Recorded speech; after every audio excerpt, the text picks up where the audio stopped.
the child who remembered past life in details. When Ethan was 3 years old, he woke up screaming not from monsters or nightmares, but from memories. He would sit upright in bed, tears rolling down his cheeks, and cry, "I don't want to go back to the fire. I already died there." His parents thought it was imagination. Children say strange things. But Ethan kept remembering. He knew the name of a man no one in the family had ever heard of, Daniel Harper. He said it was his name before he became Ethan. He said he lived in a yellow house near a river, drove a red truck, and worked fixing machines that made loud metal screams. One afternoon, while playing with toy cars, Ethan suddenly stopped and said calmly, "I used to have a wife. Her name was Claire. She cried when I didn't come home." His mother froze. No one had ever talked about death around him. Ethan began drawing pictures, always the same scene: a factory. Flames rising, a man trapped behind a locked metal door. He would point at the man and say, "That's me. I couldn't breathe. I tried to kick the door, but it was too hot." At 4 years old, Ethan developed an unusual fear, not of the dark, but of sirens.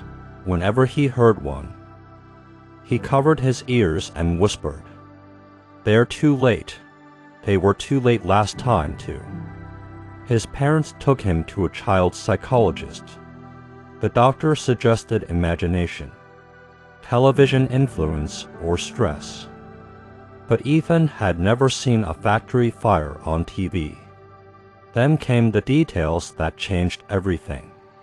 One evening, Ethan asked his father, "Can we visit my old house? It's near the river with the bend. I want to see Claire." Out of curiosity and unease, his father searched public records. There had been a Daniel Harper. He had died 12 years earlier in a factory fire near River Bend, trapped behind a jammed door. He owned a red pickup truck. He had a wife named Claire. The house was yellow. Ethan's parents said nothing. They didn't want to scare him. But when they drove past the old neighborhood on a family trip, Ethan suddenly shouted from the back seat, "Turn here. This is the way I used to drive home." He began to cry as they passed the factory ruins. "I didn't mean to leave her," he whispered. Eventually, they found Claire. She had never remarried. When Ethan met her, he stared silently for a long moment and said softly, "You used to sing when you washed the dishes. You stopped after the fire." Claire collapsed into tears. No one else knew that.